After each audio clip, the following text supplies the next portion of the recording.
Bien, après cette présentation exhaustive, je pense que vous allez avoir quelques questions à poser. Donc n'hésitez pas. Oui. Oui, ma question concerne le périmètre de la zone concernée.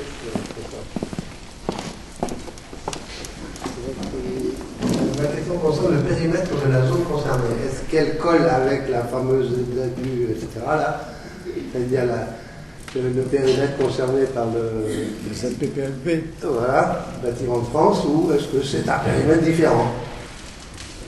Alors, c'est une question qui n'est pas évidente. Ce qui va déclencher la marque de toxicité de caractère, c'est l'espace protégé. Donc, au départ, ça peut être juste les fameux 500 mètres qu'il y a autour du monument historique. Normalement, si vous avez mis en place les ZPPLP, vous avez élargi ce périmètre pour l'adapter véritablement à la typologie de votre patrimoine.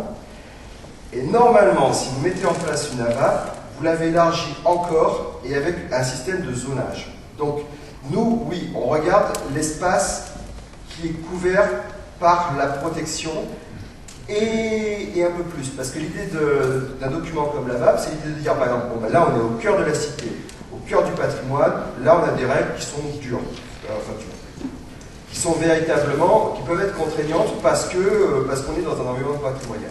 Mais là, par exemple, on a une zone de lotissement. On peut mettre des règles beaucoup plus légères, il ne faut pas non plus faire fuir l'habitant, mais des règles en même temps qui se marient avec cet espace protégé.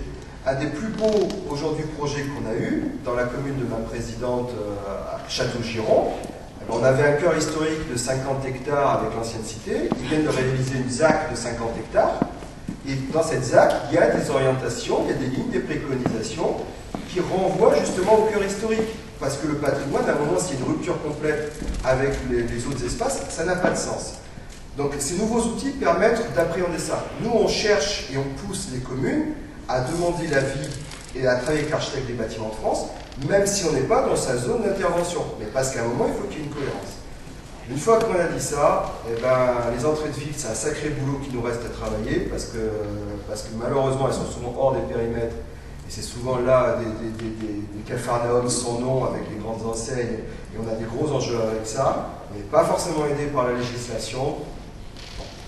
On va dire que la petite cité de caractère, c'est l'espace protégé, mais qu'il ne faut pas se contenter de ça. Voilà, donc on a une ZPPEUP qu'on est en train de transformer en AVAP actuellement avec un bureau d'études, et on travaille sur le projet ardemment. Donc maintenant on a un lien aussi qui existe avec le plan local d'urbanisme qui concerne donc toute la commune et qui implique un certain nombre de règles qui sont très draconiennes évidemment pour la ZPPAUP, qui sont un peu moins draconiennes pour les autres, mais qui sont quand même en lien. On ne peut pas faire n'importe quoi, n'importe où. Voilà. C'est exactement cette idée, c'est-à-dire qu'à un moment non plus, il ne faut pas que ce soit uni l'espace patrimonial. Est-ce qu'il y aura des réunions prévues où les ferriérois pourront éventuellement donner des idées, où il y aura des discussions? Oui, bien sûr. Donc à la lumière de ce qu'on a pu voir là dans la présentation de M. Mazurier, on pourra organiser certainement des réunions avec le CAUE ou avec un architecte du patrimoine qu'il faudra trouver, désigner. Alors l'architecte du patrimoine, quand vous en parlez, c'est quelqu'un des ABF ou indépendant des ABF? Non, là, le projet qui est mis en Pays de la Loire, ce sont des architectes du patrimoine, ce sont des indépendants. Ce sont des indépendants. Ça veut dire qu'il faut qu'on contracte. Là, on n'oblige pas du tout. Non, mais si on veut donner, je veux dire, des conseils aux habitants pour leur habitat, par exemple, pour des modifications qu'ils ont à faire, bon, on pourrait avoir recours à un architecte comme cela, quoi. Il faut qu'on contracte avec un architecte. Mais maintenant, on a un abonnement, mais ça personne ne le sait, ou très peu de monde. On a un abonnement avec le CAUE, qui sont des architectes qui vous donnent des conseils déjà, qui peuvent, et on connaît un certain nombre d'habitants qui ont déjà eu recours à ces architectes. On a un abonnement, la commune paye un abonnement annuel, et ces architectes sont à votre disposition pour vous conseiller. Alors ceux qui font des travaux et qui viennent voir notre urbaniste ici présente, Olga Rodriguez, ils sont aiguillés vers les architectes du patrimoine du CAUE. Évidemment, ceux qui font ça le samedi et le dimanche, en posant des fenêtres en plastique, ça c'est sûr qu'ils ne viennent pas demander. Après, ils se retrouvent avec un PV, mais ça, bon, qu'est-ce que vous voulez, c'est la vie, c'est comme ça. Pourquoi est-ce que nous, on est très très attachés aux ZPPUP et aux AVAP? Le principe des ZPPUP et AVAP, c'est justement l'idée de dire la règle du jeu, elle n'est pas imposée par un fonctionnaire de l'État, elle est co-construite entre lui, les habitants et la commune. Et cette règle du jeu, une fois qu'elle est posée, elle est disponible, elle est publique, chacun peut aller s'y référer. Alors il y a des passeurs, effectivement, comme les architectes du CAUE, comme les architectes du patrimoine, mais au moins la règle du jeu, elle est posée, elle est au service du projet de la commune. Et on change complètement notre relation de travail avec l'architecte du bâtiment en France, qui ne donne plus un avis comme ça sur sa seule certitude, sa bonne foi, ou parfois même son humeur, en disant bah non, moi je refuse telle couleur parce que. Non, là la règle elle est connue au départ, et l'habitant peut aller s'y référer avant de monter une opération. Nos plus beaux succès, c'est quand un élu nous dit maintenant dans ma commune, on sait que le patrimoine, les règles existent, et avant toute opération, on vient voir l'élu, ou on vient voir le document en disant bon alors qu'est-ce qu'il dit votre truc là, qu'est-ce que je dois faire ou pas, parce que je veux faire des travaux sur ma maison, je veux faire des travaux, je veux changer mes persiennes, ou je veux repeindre mes persiennes, etc., etc. Et là, il y a tout un travail de fourmi derrière, de sensibilisation, de communication pour arriver à ce résultat.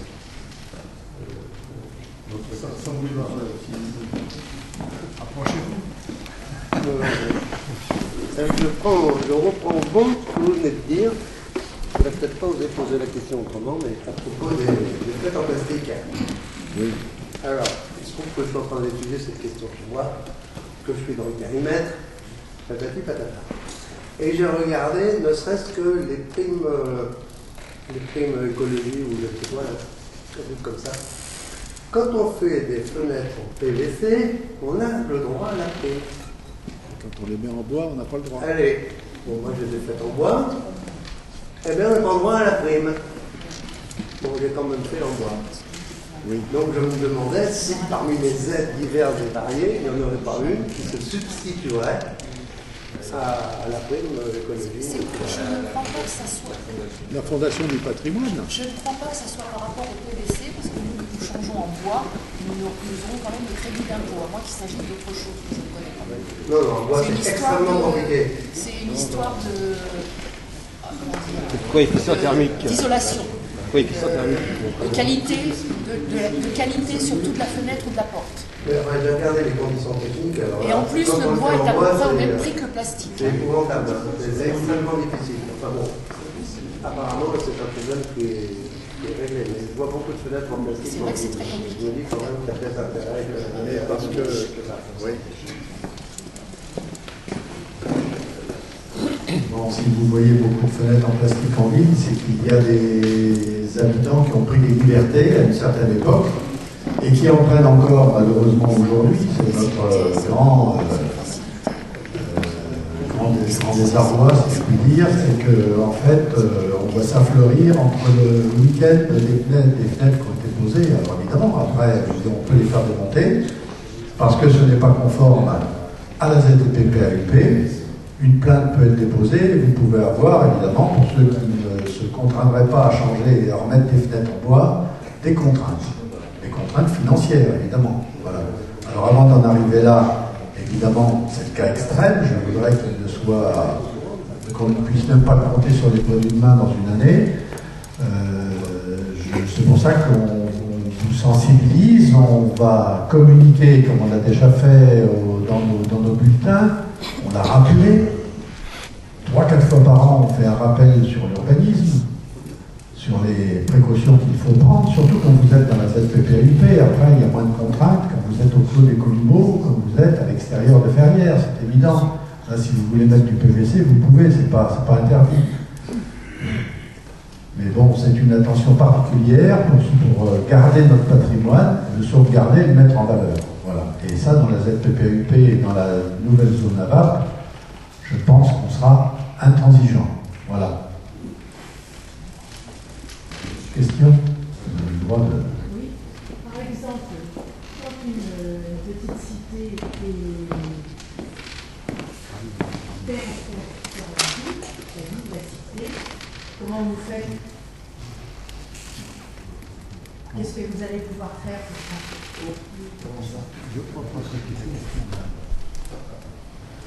C'est bon, ça marche, ça marche. Je prends l'exemple de Ferrières, parce que j'habite à Ferrières. La vie est en train de s'éteindre dans cette cité. Alors, est-ce que la première chose à faire, c'est de pousser les gens à faire des travaux ou de remettre la vie dans la cité? Je n'opposerai pas les deux, puisque je ne vois pas le rapport entre les deux. Aujourd'hui, on voit, notamment, on a des communes dans le Grand Est qui étaient sur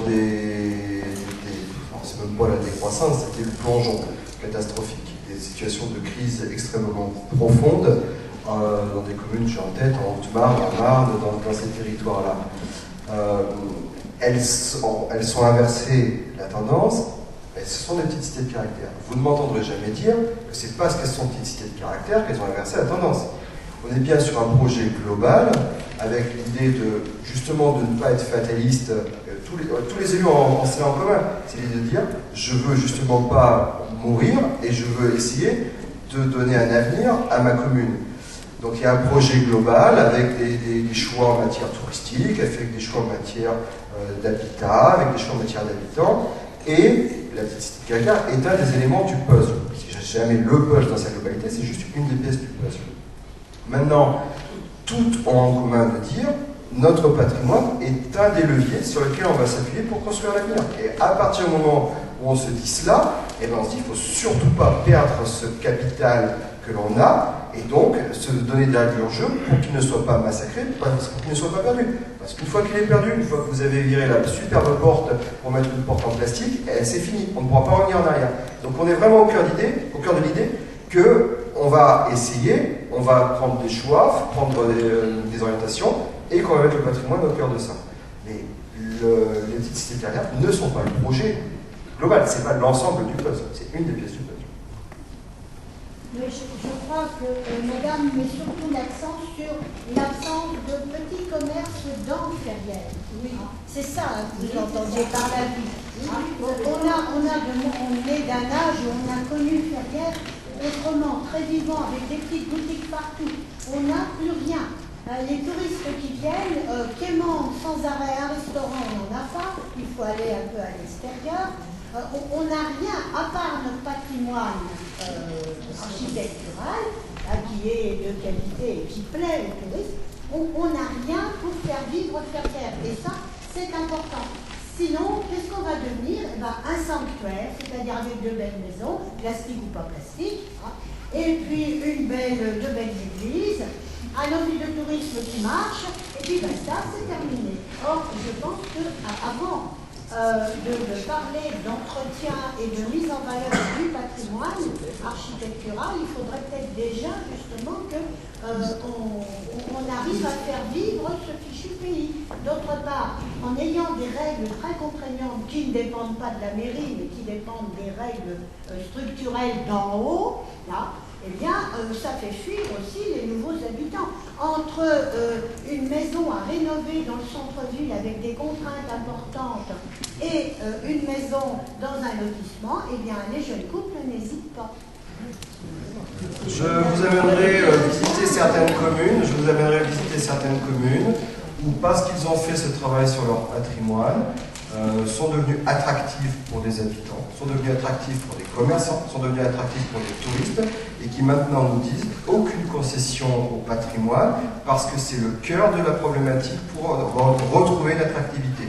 Donc je vous amènerai visiter certaines communes, dans l'Aude, dans la Haute-Marne, notamment pas très loin de chez vous, voire même une qui s'attaque maintenant au sujet que vous connaissez peut-être, qui est Tonnerre, et qui part de très très loin.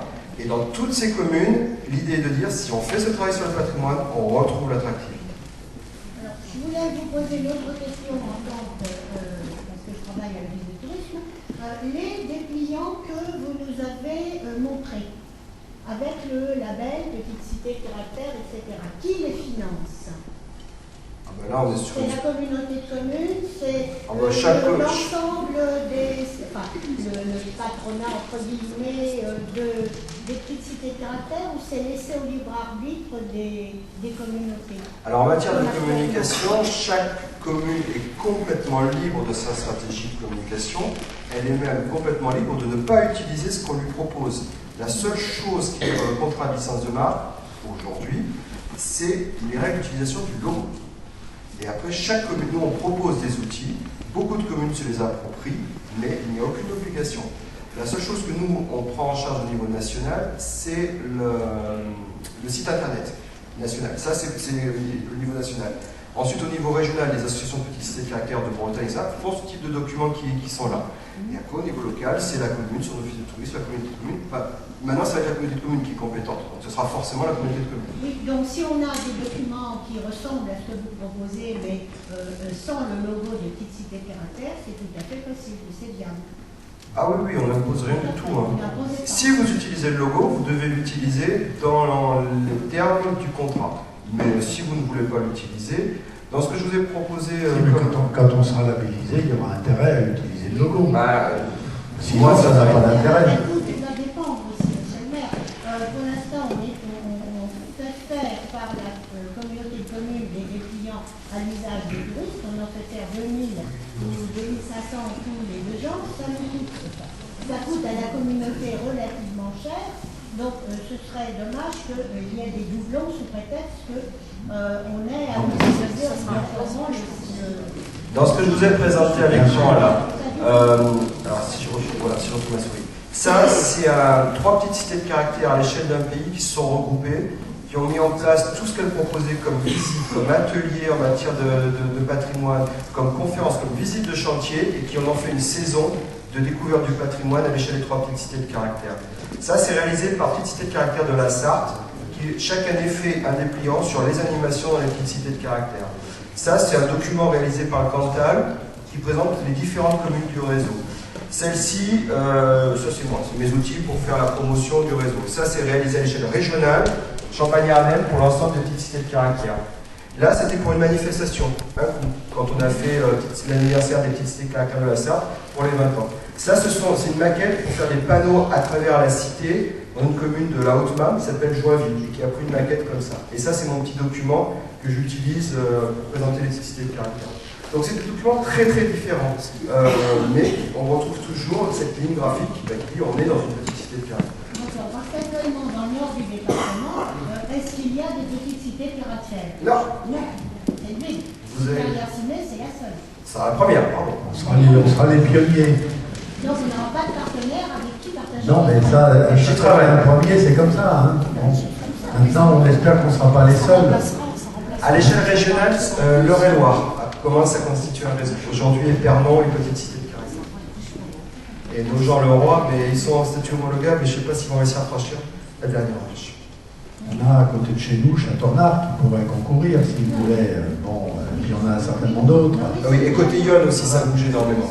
Côté Yonne, ça bouge énormément. Châteaunard pourrait très bien être labellisé aussi. Hein. Il y a combien de cités de caractère en France actuellement? Alors, au jour, fin 2015, on était à 116. Mais rien que là, au premier semestre, j'aurai 5 nouvelles candidatures. J'ai 5 nouvelles candidatures à traiter. On est sur un rythme aujourd'hui de 10 candidatures par an. Et on sait qu'une fois que les nouvelles régions se seront posées, ça va exploser. La nouvelle région Aquitaine, Limousin, Poitou-Charentes, on va encore l'appeler comme ça, a fait des petites cités de caractère un des piliers du tourisme dans la future grande région. Enfin, dans la grande région. Donc ça va. Et Champagne-Ardenne, Lorraine, Alsace également. Donc ça va, le réseau se développe.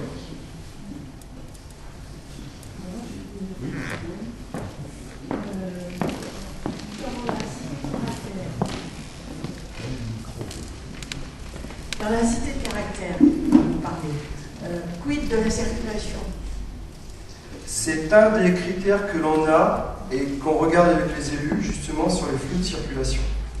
Comment aujourd'hui on appréhende la circulation? Pardon? C'est impossible. eh ben, peut-être que c'est un problème sur lequel il faudra se pencher, que ça peut faire partie des choses, justement, qu'on regarde, et ça peut faire partie des choses qu'une commission alerte et regarde avec les élus. Et là aussi, on a plein d'exemples dans le réseau, alors des stationnements minutes, des stationnements saisonniers, des parkings à l'entrée de la cité, etc., en fonction des commandes. Donc ça fait partie des choses qu'on regarde et effectivement, un des points sur lesquels on fait le point avec les élus. La question des rues piétonnes a été posée. Moi, je demande à l'UCA, l'Union des commerçants et artisans, de donner leur avis. Parce que, évidemment, qu'ils ne sont peut-être pas forcément tous d'accord pour. Ils ne sont pas forcément d'accord. Mais il y a quand même les piétons, c'est quand même important. Oui, bien sûr que les piétons sont importants. Surtout les piétons qui vont faire leurs courses en ville. Alors là, je suis d'accord avec vous. Hein, évidemment. C'est pas le cas de tout le monde, mais bon. Hein. C'est pour ça aussi qu'on se plaint que le petit commerce crève. Mais bon, il faut peut-être commencer à acheter son pain chez le boulanger, plutôt que d'aller acheter du pain industriel. Ben oui, mais ça, chacun a son libre arbitre là-dessus. On ne peut pas l'imposer. Bon, alors c'est évident que les commerces de centre-ville ont tendance à disparaître de plus en plus de mal. D'une part, parce que le foncier est cher et les loyers sont chers. Ils sont aussi chers dans le centre de Ferrières que sur la zone d'activité. C'est peut-être pas normal non plus. Bon, nous, on pâtit en plus on est à 12 km de Montargis. C'est évident que ça n'incite pas le commerce de centre-ville à tenir et à se développer. Vous allez à Loris, vous allez voir la différence, ils sont à 20 ou 25 km de Sully et à 25 km de Montargis. Il n'y a pas photo. Voilà. On est 10 km trop près de Montargis. Mais ça, qu'est-ce que vous voulez, la géographie, on ne peut pas la refaire. Hein. Alors, après, évidemment, il faut que on essaye de faire des efforts, mais moi, je ne peux pas racheter tous les commerces de centre-ville et puis mettre quelqu'un dedans en gérance. Hein. Voilà, ça, c'est pas possible avec les... je veux dire, de manière marginale, on peut le faire, mais on ne peut pas le faire non plus pour tous les commerces qui seraient à vendre ou qui sont vendus, parce que, c'est un choix aussi. Je veux dire, on peut le faire une fois, deux fois, mais on ne pourra pas le faire. On ne peut pas mettre toutes nos finances dans ce principe. Quoi. Voilà. Même si j'avais les moyens, je proposerais au conseil municipal de le faire. En ce qui concerne les commerces, les clients, bien sûr, tout le monde a envie que le centre de Ferrières, du village, ait ses commerçants, mais il faudrait aussi que les clients pensent que ce n'est pas en allant acheter 1 kilo de sucre quand ils sont en panne ou cherchent une baguette parce qu'ils ont des copains qui arrivent à votre point. Il faut aussi un petit peu se motiver en tant que client. Bien sûr qu'on va tous au supermarché, qu'on va notre vie a changé. Les gens achètent même sur Internet, mais il faut bien dire que chaque fois qu'on achète sur Internet, chaque fois qu'on va au supermarché, on fait descendre le stock de fermeture de la boutique de proximité. Et dans 10 ans, la plupart des gens qui sont plus ou moins mon âge, les plus jeunes voient peut-être ça différemment, mais les gens qui comme ça font de la retraite ou un petit peu moins, si on ne prend pas la peine de se dire j'allais, je fais des courses à l'extérieur bien sûr, mais j'essaie quand même d'aller chercher et puis de faire travailler les commerçants de la cité. Dans 10 ans, effectivement, il faudra prendre sa voiture pour aller dans les zones industrielles, où il faudra demander à des voisins compatissants de faire des cours, où il faudra manger du surgelé à l'année. Donc il faut aussi vouloir, nous, en tant qu'habitants d'un village ou d'une petite cité, ce que l'on veut, et peut-être un petit peu réfléchir à ça, parce que je pense que on ne peut pas avoir tout acheté sur Internet et après se faire sur la commerce dans le village.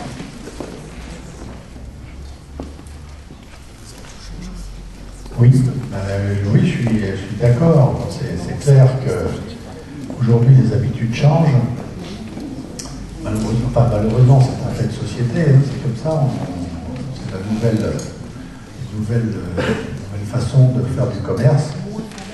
Il y a aussi un budget économique les gens ont des budgets différents pour les courses. Donc celui qui a des moyens peut faire au local, mais l'autre, il va chercher où c'est moins cher, Internet, grande surface ou autre. Après, la notion de dépannage, c'est vrai, on peut l'utiliser comme ça. Mais si le petit commerce avait les mêmes tarifs qu'en grande surface, il n'y aurait pas ce problème. Et il y a des gens qui ont à peine de quoi remplir un frigo par mois, on ne va pas leur demander d'aller acheter en local. Non, pas 30 km. À Ferrières, on a différents commerces et les gens vont en fonction de leur budget et là où ils peuvent acheter. C'est évident aussi. On ne peut pas forcément. Enfin bon, le journal, il est au même prix, je pense. Non, mais on parlait de sucre ou d'alimentation, visiblement. Et la baguette de pain, ça soit on mange du pain industriel parce qu'effectivement on n'a pas forcément les mêmes moyens. Ça peut arriver aussi, mais bon, il y en a qui, c'est une question de goût et de palais aussi. Bon, il y en a qui ont les moyens et qui vont quand même acheter du pain industriel. Bon, ça, qu'est-ce que vous voulez? C'est la liberté, on ne peut pas non plus s'y opposer. Voilà.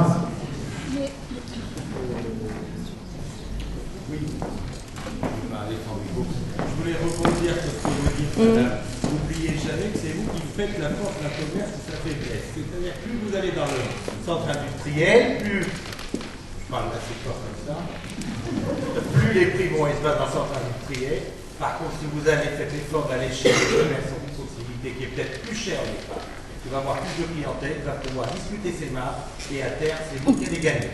Alors sur le prix, ça c'est utopique. Donc notre démarche, c'est nous qui en sommes responsables. Il faut savoir sacrifier le court terme pour le long terme. C'est un choix à vous de faire. Je ne parlais pas dans le sens, je parlais des gens qui ont à peine les moyens de se nourrir. Donc, oui. Ils vont vraiment là où c'est le moins cher, ils n'ont pas le choix. Un autre aspect à cela, c'est que effectivement, quand les commerces de proximité seront fermés, il y aura un coût social qui sera réparti sur l'ensemble de la population.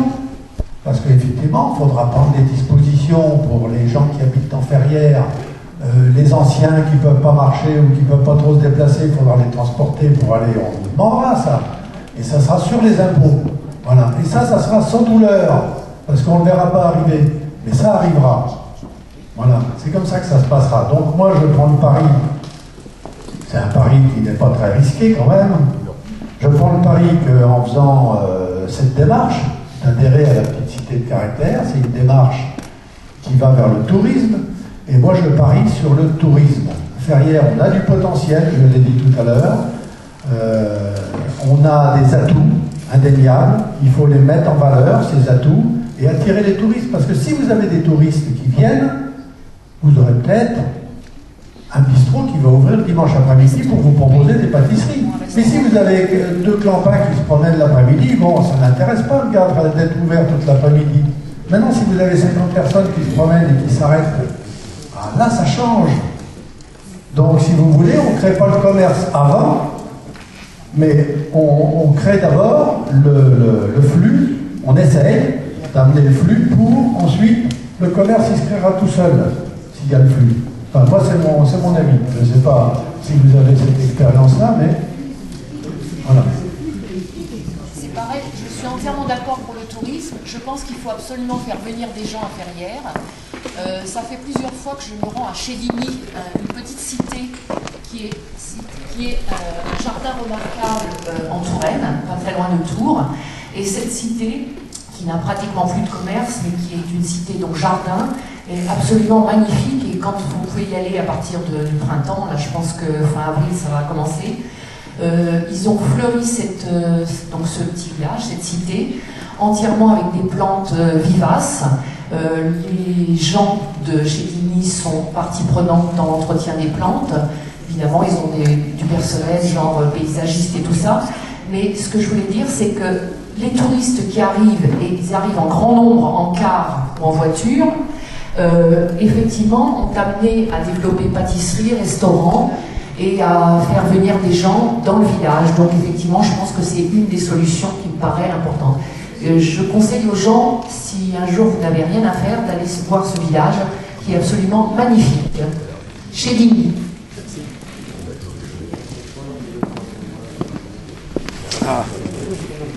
Vous devriez mettez-vous oui, je pense que vous avez raison au propos du commerce privé. C'est difficile d'agir, les commerçants viennent au départ, mais il y a des domaines où la commune peut prendre des initiatives dans ce qui est un peu à cheval entre le public et le privé. Et je pense à quelque chose en particulier, c'est le médical. On a 3 ou 4 médecins à traîner.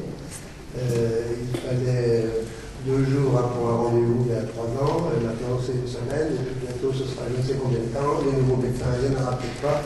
Alors est-ce que la commune pourrait prendre l'initiative d'un centre médical, mais en centre-ville, attractif, faire venir du monde, etc. Vous avez une réponse. Hein. J'ai une réponse. Mais il y a le juridique, le fiscal, il y a d'autres domaines qui pourraient en centre-ville avec la partie. Bien, oui, bien sûr, il y a des lieux qui sont en étude actuellement, un lieu en particulier. Pour le moment, on est en train de réfléchir à cela. Le problème, c'est d'avoir des médecins à mettre dedans. C'est ça la denrée rare aujourd'hui, parce que les bâtiments, on peut les faire rapidement. Ça, c'est pas trop un problème. Non, il y a des aides et on participe à un contrat local de santé actuellement dans le cadre du pays et de l'agglomération. Et une maison pluridisciplinaire de santé est prévue sur Ferrières. Mais bon, le problème, c'est qu'il faut qu'il y ait des toubibs qui veulent venir. On a quelques bons, on a des élus qui sont bons dans le réseau. Je ne sais pas si vous avez entendu parler de cette commune de Bretagne qui, n'arrivant plus à attirer de médecins, avait décidé d'embaucher un druide. Ça c'est un maire d'une petite cité de caractère qui avait fait un sacré coup de communication justement pour sensibiliser à cette problématique d'attirer les médecins. Et il était parti pour faire tous les plateaux télé. Malheureusement, il y a eu des attentats à Bruxelles qui ont coupé court à tout ça. C'est un très très joli coup de communication et il a réussi par une petite cité de caractère. Ouais, voilà, notre problème est là, c'est de trouver des professionnels qui veulent venir s'installer. Des professionnels dans le médical, ils préfèrent, pour la plupart, aller sur la côte atlantique, sur la côte d'Azur, dans les grandes villes, à Tours, pour ne pas citer, même à Orléans, ils sont un peu en peine. Et ceux qui existent actuellement, il y en a 3, 4. Il y en a 3 qui existent actuellement. Et même il y en a qui consultent jusqu'à 11h du soir. Alors bon, ceux que je connais ont l'air d'accord sur le trafic, mais dans 3 ans, ils seront à la retraite. Pas tous, ils sont jeunes. On sera peut-être morts, nous. Ils ont l'air d'accord sur le trafic, mais... On s'en occupe actuellement, on est branché, M. Simoneau, il n'y a pas de problème. Ça, c'est quand même un sujet national. Oui. On ne peut pas accuser Ferrières. Non, là, il y a ça. Moi, ce que je dis simplement, c'est qu'on parle du commerce, là, mais il y a déjà 20 ans qu'on a détourné le commerce. Je suis désolé, il y a 20 ans, on a tout fait pour faire ces zones commerciales à l'extérieur des villages et des villes, et maintenant, on en subit les conséquences. C'est tout. Et ça existe depuis 20 ans, 25 ans. On a permis venir les voitures chasses à l'extérieur, on a fait plein de choses. Il y en a beaucoup de monde dans nos grandes verrières. Il y a le trois grandes surfaces. C'est énorme. Ensuite, je voudrais revenir, si vous voulez, sur le moderne, sur les choses comme ça dont vous venez de parler, parce que le sujet, il est là. Donc, moi, je dis que la chose suivante, c'est qu'un très beau moderne va très bien avec de l'ancien qu'un mauvais rustique. Vous savez, je sais de quoi je parle quand même. Et le moderne associé avec de l'ancien, c'est pas mal non plus. C'est pas bien fait. Alors, je vous suis complètement d'accord avec vous. Nous, on travaille aujourd'hui, on a un très très beau partenariat avec l'école de Chaillot, qui forme justement les architectes à la formation patrimoine, qui font les architectes du patrimoine. Et on a de plus en plus, à travers la petite de caractère, un terrain de jeu pour ces étudiants architectes du patrimoine, avec l'idée vraiment de dire, ne faites pas du kitsch, n'essayez pas de faire du faux ancien, faites du contemporain, faites-nous du moderne, justement, dans ces espaces patrimoniaux. On est beaucoup plus, comme vous dites, sur une rupture, sur une réaffectation des bâtiments vers de nouveaux usages contemporains, plutôt que de dire, ça c'est une église, donc ça restera toujours une église, point terminé, et on essaye de retrouver les défis. Donc on est complètement sur cette dimension, qui veut dire, certes on a du patrimoine, mais il ne faut pas que ce soit un boulet par rapport au mode de vie contemporain.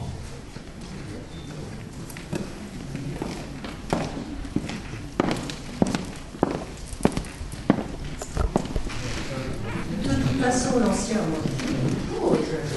la première à apprécier le patrimoine de tous les bâtiments anciens, mais il faut bien se dire que l'ancien et le moderne se sont toujours côtoyés, puisqu'on a du roman, on a du gothique, on a toutes les périodes. Et que ça soit le gothique, que ça soit n'importe quoi, c'est toujours le moderne d'une époque par rapport à l'époque précédente. Donc maintenant, on est bien obligé aussi d'employer des matériaux nouveaux, des façons de faire nouveaux, ne serait-ce que pour isoler les maisons, par exemple, ne serait-ce que des bâtiments qu'on ne peut pas isoler, par exemple, peut-être qu'ils sont anciens. Alors, sur cette on est bien question, obligé de s'adapter à la nouveauté et à tout ce qui est nouveau, tout en souhaitant, je suis la première, j'habite une ancienne grange, donc je sais de quoi je parle. Mon ancienne grange, je l'isolais de l'intérieur, mais de l'extérieur, même si je veux, ou alors je retrouve toutes les pierres anciennes, et c'est imposable. Et il y a plein de gens qui sont dans cette situation avec des maisons un peu particulières ou anciennes. Ça dépend si vous êtes sur la maison ou si vous êtes justement sur l'îlot. Parce que nous, on a un gros combat, c'est assez technique, mais justement, on a un gros combat par rapport à toutes ces normes en matière d'isolation thermique qui souvent ne sont appréhendées qu'à l'échelle de l'édifice. Et de plus en plus, ça évolue un petit peu, mais doucement, avec l'idée de dire, mais quand on est sur un ensemble de bâtiments, ça a des performances énergétiques, l'ancien des performances énergétiques remarquables, mais à condition d'appréhender le bâtiment dans sa globalité, et non pas bâtiment par bâtiment. Par rapport à ce que vous disiez, et ça rejoint un petit peu les deux dernières interventions, aujourd'hui on travaille par exemple avec l'établissement public foncier de Bretagne, et avec un programme justement d'intervention, non plus sur des bâtiments, mais sur un secteur. Et un des premiers travaux qu'on réalise justement avec les architectes du patrimoine, c'est qu'est-ce qu'on peut enlever, qu'est-ce qu'on garde, qu'est-ce qu'on enlève, parce qu'effectivement, si on va attirer, vous disiez, des jeunes couples ou des jeunes familles, eh bien, il faut de la place pour la voiture, il faut des normes de surface et de confort, il faut adapter ce bâti ancien à ces nouvelles normes. Et donc, comment on apprend un niveau dans sa globalité pour réintroduire de l'habitant, et de la circulation, etc., et de l'accès aux services. Donc, effectivement, c'est des problématiques. C'est compliqué, c'est très très compliqué, c'est très lourd parce que ça met en place une multitude d'acteurs et en matière d'animation et de pilotage complexe. Et aujourd'hui, on a des très beaux projets et très belles expériences dans ce sens. Encore une fois, l'idée, c'est pas vous êtes le petit de caractère, hop, ça va résoudre tous vos problèmes. Évidemment, c'est juste l'idée de dire, et c'est vraiment un trait commun à toutes nos communes, on essaye véritablement de construire un projet avec ce patrimoine, avec toutes ces contraintes, avec cette géographie, avec ces contraintes en matière d'industrie, d'économie, de population. Mais c'est vraiment le point commun de tous les élus que j'ai dans la région. Je dis souvent que je suis un métier formidable, je travaille avec des élus qui veulent bouger, qui veulent avancer, et qui veulent avancer dans le respect du patrimoine et dans une démarche volontaire. Nous, on n'oblige personne. Simplement, quand on vient, on dit vous connaissez la règle du jeu, vous y soumettez si vous venez, sinon vous ne venez pas. Et donc, à partir du moment où les élus viennent, et rentrent dans une logique de réseau, de partage, d'expérience, et on échange et on travaille ensemble. Je crois qu'il y a aussi un autre problème, c'est celui des professionnels du bâtiment. Étant donné qu'on est dans une région où la plupart des maçons sont assez vieillissants et ont beaucoup de mal à se mettre aux techniques modernes. Si on veut, d'abord on ne peut pas mettre de solaire parce qu'effectivement on est dans une zone protégée, donc ça, c'est même pas la peine d'y penser. On veut mettre du chanvre au lieu de mettre du PVC et des petites choses comme ça, ils ne sont pas formés pour. Et dans le nord du Gâtinais, on n'a personne qui puisse répondre à un certain nombre d'exigences correspondant aux normes environnementales. C'est un sujet très compliqué. Ma collègue a parlé des isolations par l'extérieur. Effectivement, ici à Fernière, on ne peut pas, donc on est obligé d'isoler par l'intérieur, au détriment parfois du bâtiment ancien, même si ça ne se voit pas. C'est un sujet très compliqué, ne serait-ce que pour une histoire d'offre et de demande. Moi, j'ai eu l'occasion de travailler sur les problématiques, par exemple, de pierre sèche, avec des industries et avec des entreprises de maçonnerie. Et ben, le maçon, le dirigeant d'entreprise disait aujourd'hui, je n'ai pas le marché suffisant pour former des gens à cette niveau. Et on est justement sur un volume d'activité qui n'est pas assez pour avoir un plein emploi, mais qui en même temps, du coup, il y aurait de l'activité pour ceux qui le font. C'est un sujet effectivement complexe. Mais là aussi, faites appel au CAUE. ils ont peut-être des idées, les architectes sont là pour ça, pour vous conseiller dans les méthodes d'isolation. Et vous avez aussi un numéro à Montargis, là, vous avez un conseiller en énergie partagée qui peut vous aider dans ce domaine. Juste pour vous répondre, je viens de refaire mes volets, mes fenêtres en bois, j'ai trouvé quelqu'un de compétent. Quand on veut, je pense qu'on trouve. Mais la maison rue de la Pêcherie, qui a été classée par la Fondation du patrimoine, elle a été refaite entièrement par des artisans de Ferrières. Donc je vois pas on ne trouve pas à Ferrières des artisans compétents. Je comprends pas. Ben, vous avez de la chance, M. Beunier. Écoutez, on n'a pas les mêmes adresses, Madame Fouché, mais moi j'ai trouvé, et si la maison a été classée par le patrimoine, c'est qu'ils ont respecté les normes. Oui, puisque ça a été labellisé d'ailleurs. Donc c'est possible, et en plus, quand on passe par la Fondation du patrimoine, vous pouvez avoir des aides. Hein, ça, c'est sûr. Faut pas l'oublier. Alors ça paye peut-être la différence de prix que vous auriez à acquitter si vous aviez, en respectant, je veux dire, les règles, plutôt que de mettre des choses qui sont pas trop dans les clous. Vous pouvez nous donner les coordonnées de ces gens-là? Ah ben vous les demandez en mairie, hein. Vous demandez à Olga, elle va vous donner ça tout de suite. Hein, voilà. Oui. Désolé. Attention, la Fondation du patrimoine, oui, bien sûr. Parce que toutes les communes, enfin, nous on incite toutes les petites cités de caractère à avoir des conventions communes Fondation du patrimoine pour déclencher quasi automatiquement les mécanismes de défiscalisation. Je fais une petite remarque là. L'histoire des architectes, je ne sais pas s'il y a beaucoup de Ferrières qui sont au courant. Moi, je leur reviens tout bêtement à la vie dans la cité. J'habite à Fribourg depuis 15 ans, donc je ne suis pas ferriéroise réellement, en tout cas pas d'origine. Malgré tout, j'adore faire le marché.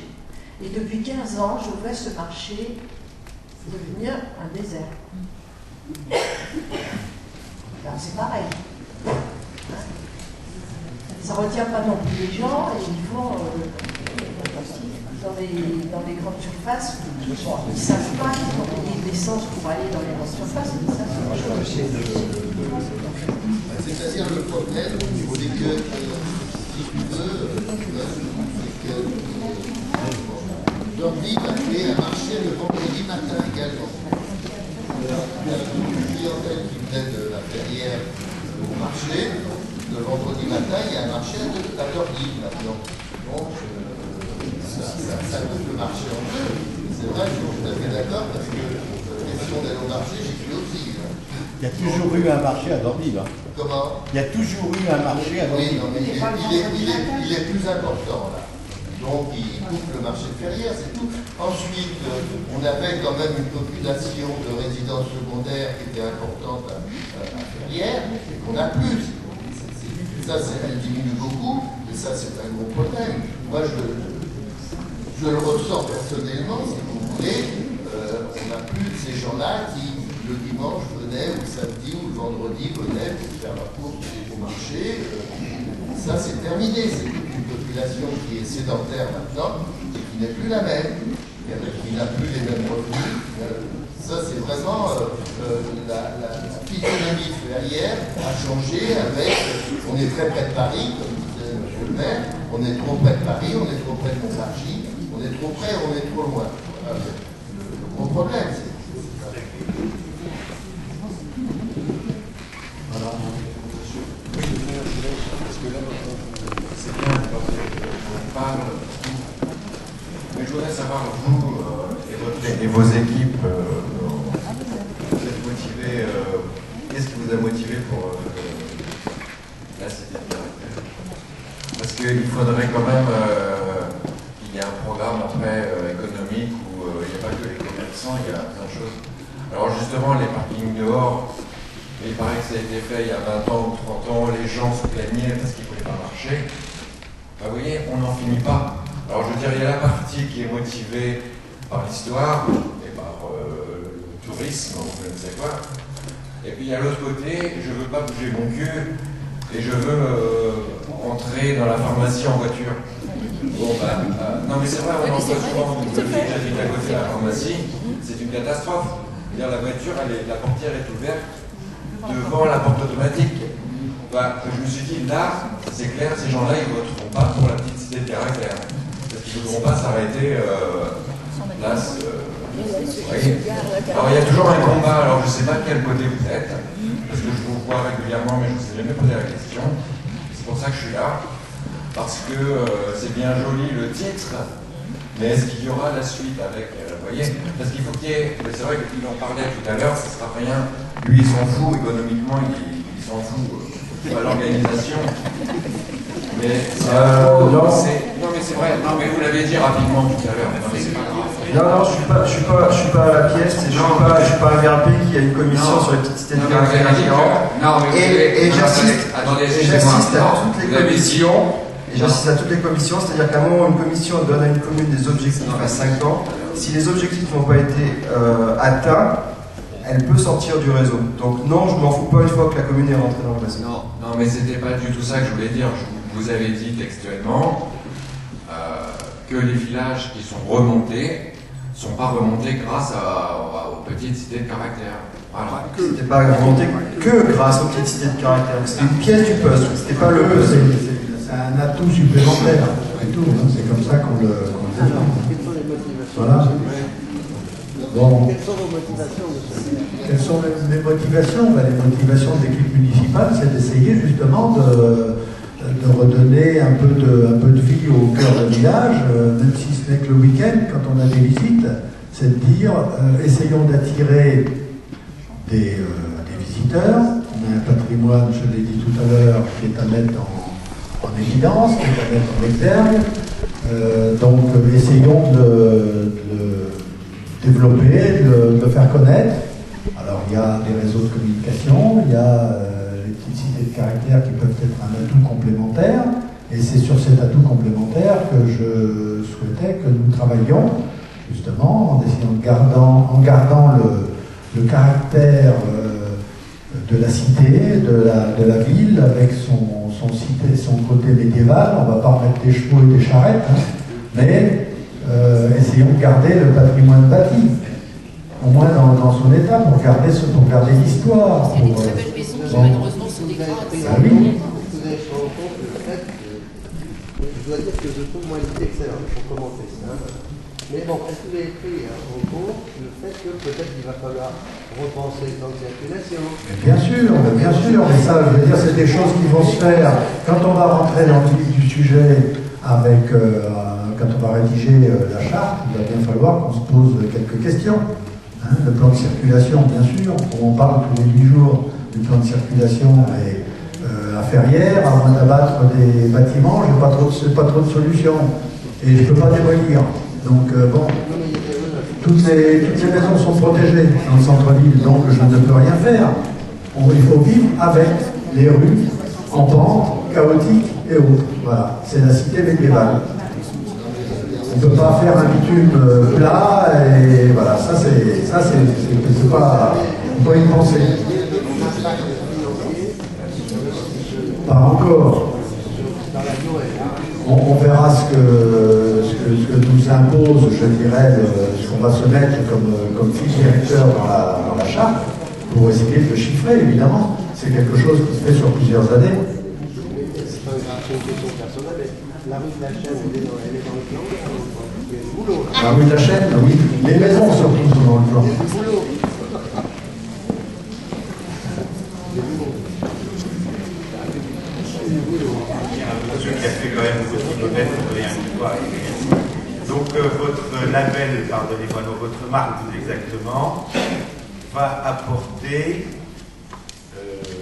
in fine une expérience partagée avec les autres villes, des conseils. Est-ce qu'il y a une communication nationale que vous faites? Est-ce qu'il y a de la publicité? Pardonnez-moi ce mot que j'apprécie tout.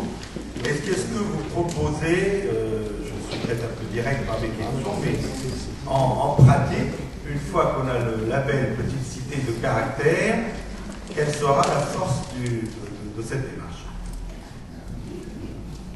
Alors, trois réponses pour les trois axes de notre projet. Je vais partir de la dernière, le réseau. Effectivement, il y a vraiment une notion dynamique de réseau où on encourage les habitants, on encourage les élus à échanger, se rencontrer pour qu'il y ait des vrais partages d'expériences. Souvent, c'est une motivation d'élus à venir vers nous, justement pour casser la solitude de l'élu qui se trouve avec son patrimoine à gérer, dans sa communauté de communes, dans son département, etc., etc. Et de provoquer des rencontres pour trouver des solutions entre communes qui sont sur les mêmes problèmes. Le deuxième apport du label, c'est exactement la même logique qui fait qu'à un moment, vous choisissez un premier label rouge ou un vin qui a une étiquette, une médaille d'or, c'est-à-dire qu'à un moment, c'est une marque de qualité pour un touriste qui cherche une destination. Donc c'est un critère de différenciation au moment où des excursionnistes, des touristes ou des personnes qui cherchent un cadre de vie vont dire « Ah ben ici, il y a un travail, il y a au moins une démarche. » Alors, ça dépend des régions. En Bretagne, c'est vraiment une garantie de cadre de qualité, parce qu'il y a 40 ans de travail. Dans d'autres territoires, c'est une garantie comment on s'en occupe, et qu'on travaille dans ce sens-là. Donc c'est vraiment l'idée du label au sens touristique. C'est vraiment sa capacité à apporter une plus-value, une lumière sur cette commune en disant là on vous fait une promesse que si vous venez, vous aurez du patrimoine remarquable, aligné, etc. Et effectivement, c'est pour ça que je dis que le projet est global, c'est-à-dire que si derrière il y a une stratégie pour attirer des touristes, des commerçants, etc., tout doit avancer de front. Si vous faites de la com et que vous n'avez pas un travail de fond, vous allez générer la déception et vous allez mettre en péril tout le réseau. Donc c'est vraiment un projet global. Et le troisième volet, mais là on a du travail à faire, c'est clairement, c'est aussi un label qui est reconnu par le ministère de la Culture. Donc, en général, on travaille très bien avec les architectes des bâtiments en France. On a aujourd'hui une convention cadre avec la Fondation du patrimoine, qui déclenche des mécanismes financiers. Et dans beaucoup de régions ou de départements, on a des subventions parce qu'on est petite cité de caractère. Ça, aujourd'hui, on a un travail dans un réseau qui est naissant, aussi bien dans le Loiret que dans la région centre, pour à un moment sensibiliser ceux qui ont des cordons de bourse en disant ben, aujourd'hui, l'argent il va plutôt vers les communes qui ont un projet. Eh ben, si c'est une petite caractère, par définition, c'est une commune qui a un projet sur son patrimoine. Donc mettez l'argent là plutôt qu'ailleurs. Et ça, c'est un travail avec les élus pour aller sensibiliser tous ces braves gens en leur disant ben, encouragez le développement du réseau, mettez une petite ligne budgétaire pour les particuliers, pour la commune, parce qu'elle est petite cité de caractère. C'est pas innocent. Hein. En Auvergne, alors les Auvergnats entretiennent leur réputation, ils ont réussi à mettre une petite cité de caractère comme critère d'éligibilité au Fonds européen. Maintenant, c'est des enveloppes à 6 chiffres qui se développent pour travailler sur le patrimoine dans les communes. Donc il y a tous ces mécanismes qui sont tous ces leviers activés. Il y a du réseau, il y a du lobbying, il y a on était en première ligne au Parlement sur des projets de loi pour faire valoir les intérêts de nos communes. Et c'est aussi ça. Ça, c'est le volet. Qu'est-ce que ça peut apporter en termes de patrimoine. Merci.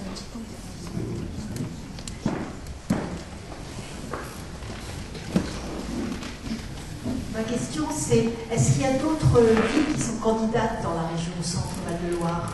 Alors, la région Centre-Val de Loire, alors autant il y a des régions où on rentre par le niveau régional ou par le niveau départemental, autant dans votre région, c'est un peu le bazar parce que ça rentre avec plein d'entrées différentes.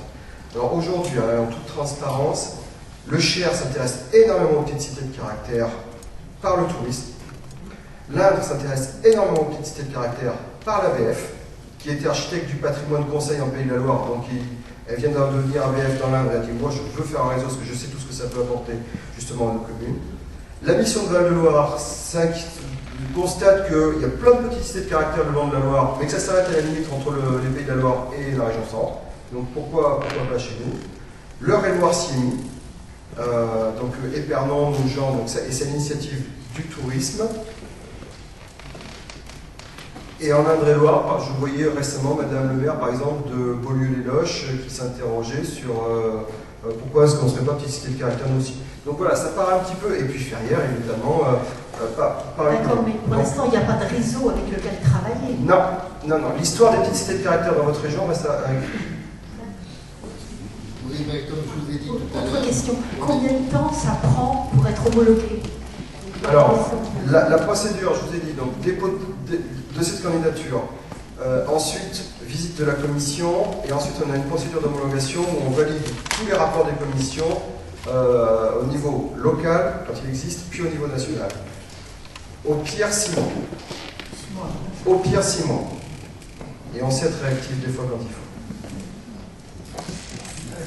Je voulais aussi parler de la voie verte qui est en finalisation, là, le long du canal. C'est pareil, étant donné que les cyclistes vont la prendre dès qu'elle sera, enfin, elle est déjà bien avancée, ça peut aussi être un plus pour Ferrières, parce qu'il y a des gens qui veulent se loger, qui veulent acheter à manger, qui ne sont pas... Le vélo-route. Donc le vélo-route, voilà. Le vélo-route, on travaille dessus. C'est prévu, si vous voulez, puisque dans le schéma de déplacement qui est prévu avec le pays Gâtinais, il est prévu normalement dans les années à venir, et quand les finances pourront le faire, c'est-à-dire qu'il y ait des liaisons douces entre le Nargy, la halte fluviale, et le vélo-route, en fait, pour venir jusqu'à Ferrières. Voilà. Et à Dordives, ça sera pareil. Donc il y aura des antennes qui sont programmées, si vous voulez. Le problème, c'est un problème de finances, hein, c'est tout. C'est clair, hein, ça sera fait, mais ça demandera peut-être 10 ans ou 15 ans à ce que tout le réseau soit maillé complètement. Il y a justement des petits soucis, c'est-à-dire que s'il y a des gens qui sont en gros groupe, ils ne peuvent pas dormir entre deux étapes. Moi, ça veut dire qu'il faut créer des gîtes. Des gîtes ou des maisons d'hôtes. Non, des trucs de jeunesse, des auberges de jeunesse. Ah, des auberges de jeunesse. Parce que je connais une classe qui va partir 4 jours sur le vélo route, là, et qui avait des soucis pour effectivement trouver un hébergement. Donc ça, c'est pareil, ça peut être un plus. Ah ben, clairement, aujourd'hui, les collègues qui sont dans la région Pays de la Loire, il y a des communes qui sont au bord de Loire et qui sont sur le long de l'axe Loire-Aveyron, et les autres. Parce que ça a remis un coup de booster sur le tourisme dans ces communes-là, et ceux qui sont réactifs aujourd'hui se portent très très très bien. C'est un point faible qui a été mis en exergue aussi dans le cadre du projet de territoire de la communauté de communes, quand nous avons travaillé dessus dans le précédent mandat. C'est-à-dire qu'on a très peu de lieux d'hébergement, juifs et autres, qui sont insuffisants. Voilà. Maintenant, vous pouvez créer des chambres d'hôtes pour ceux qui ont des grandes maisons, des belles maisons situées dans la ZPGUP. C'est-à-dire qu'on retombe dans un problème. Vous avez cité le Cher. Le Cher, c'est à 200 km de Paris. Nous, on est à 100 km de Paris. On a une nouvelle population qui est complètement différente. Tout a changé, l'environnement, tout a changé. On a des lotissements où la population est complètement différente de ce qu'on avait avant. Et les villes autour, pareil, si vous voulez. Donc, on est trop près de Paris. Oui, enfin, j'ai peur que ce soit même plus compliqué que ça, parce qu'un de nos plus beaux réseaux aujourd'hui, il est dans l'Orne.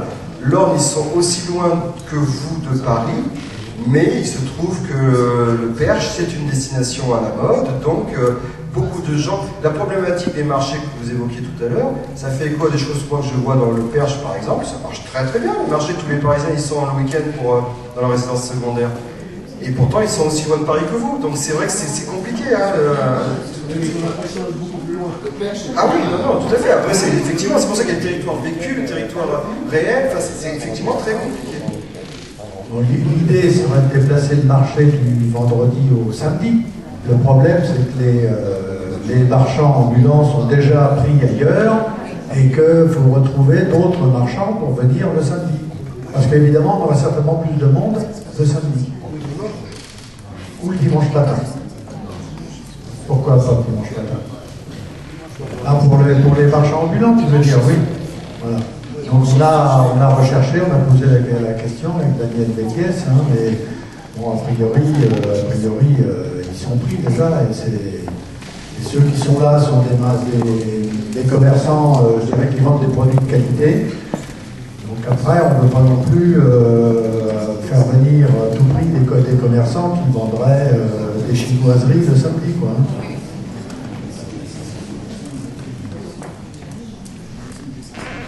D'autres questions?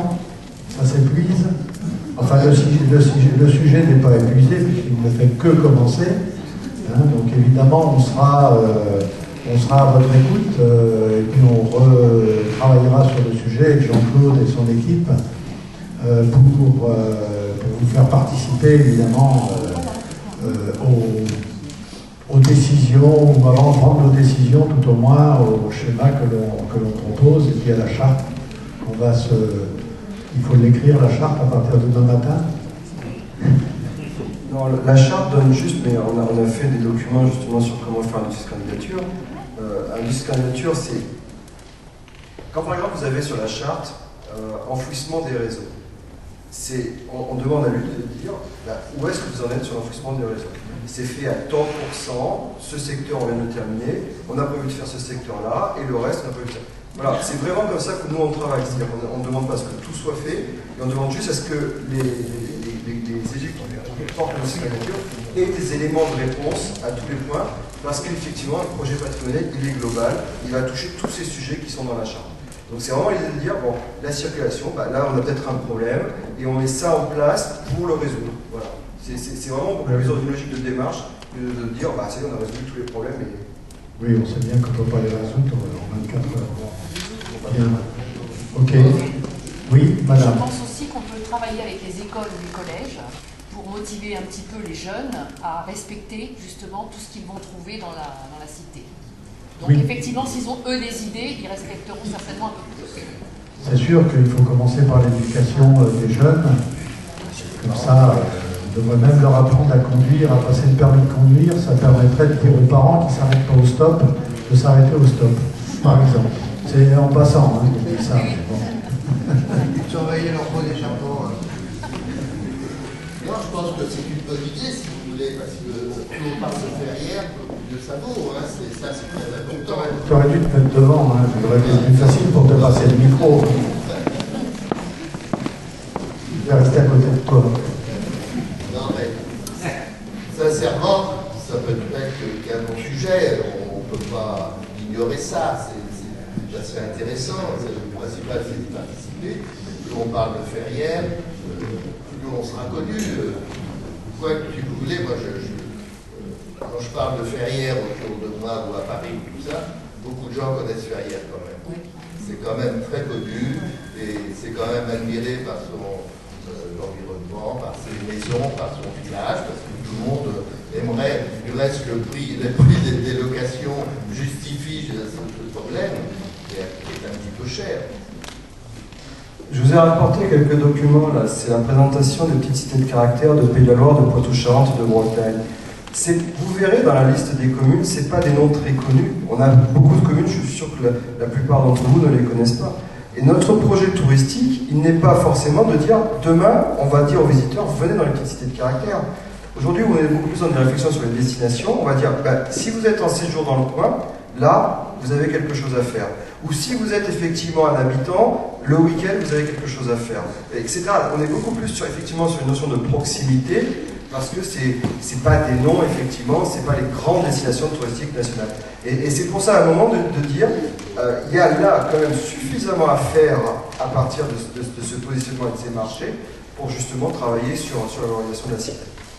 C'est pour ça que la proximité de Paris peut aussi être un atout sur ce côté-là. Ce qui est intéressant dans ce que vous dites, c'est vrai que ce qui est intéressant, c'est que moi j'ai des gens qui viennent me demander qu'est-ce qu'on peut faire dans la région, dans le coin et tout, et je suis un petit peu bloqué parce qu'il n'y a pas assez de communication, il n'y a pas assez on ne se met pas assez en rapport les uns les autres pour communiquer des endroits qui sont intéressants et à visiter, parce qu'il ne suffit pas de venir de Paris à Ferrières, une fois qu'ils ont fait 10 minutes, ils ont vu Ferrières. Hein. L'important c'est de pouvoir circuler autour, de pouvoir montrer autour de Ferrières ce qui est intéressant. Dis donc, Jackie, ça fait allez, un peu moins de 70 ans que tu habites à Ferrières, donc tu dois connaître la ville par cœur, tu devrais être aussi loquace que notre présidente de l'Office du tourisme pour commenter les monuments. Donc tu pourrais inciter les gens qui te posent la question à les inciter à venir. Voilà, non mais je sais bien.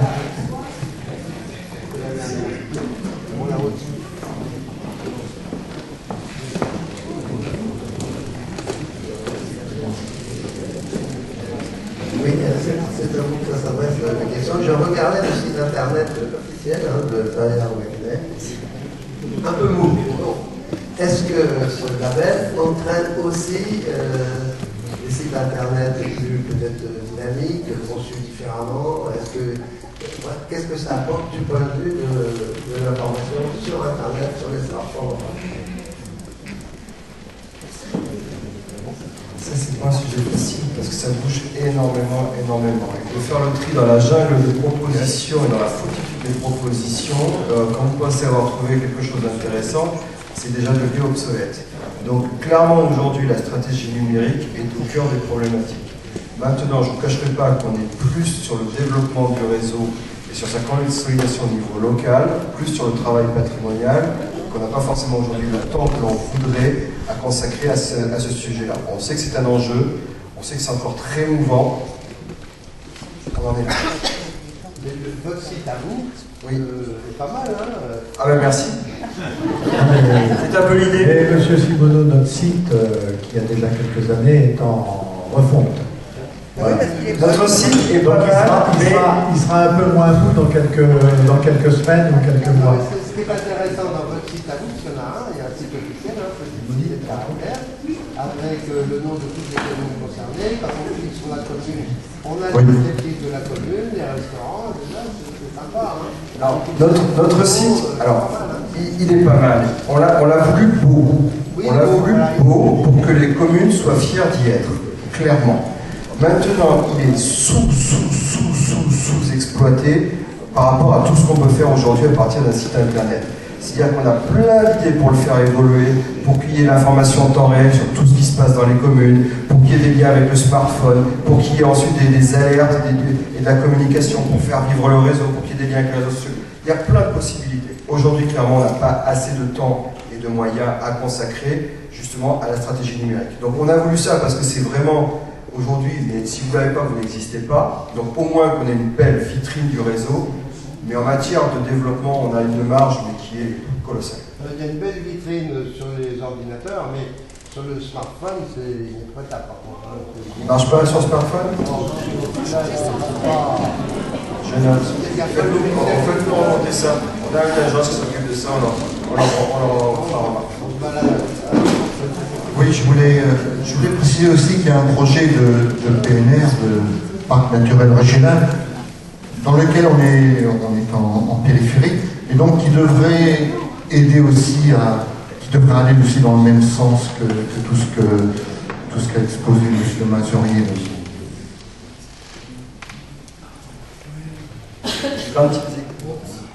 Quand ils existent, on incite énormément à des partenariats forts entre les petites cités de caractère, les parcs naturels régionaux, les petites cités de caractère, les pays d'arrêt d'histoire. Parce que là, il y a clairement des objectifs communs. Il faut vraiment avancer dans le même sens parce que souvent, c'est des organismes qui ont des architectes, qui ont des savoir-faire sur la médiation, la valorisation du patrimoine. Donc, on avance beaucoup ensemble quand on a la chance d'avoir les démarches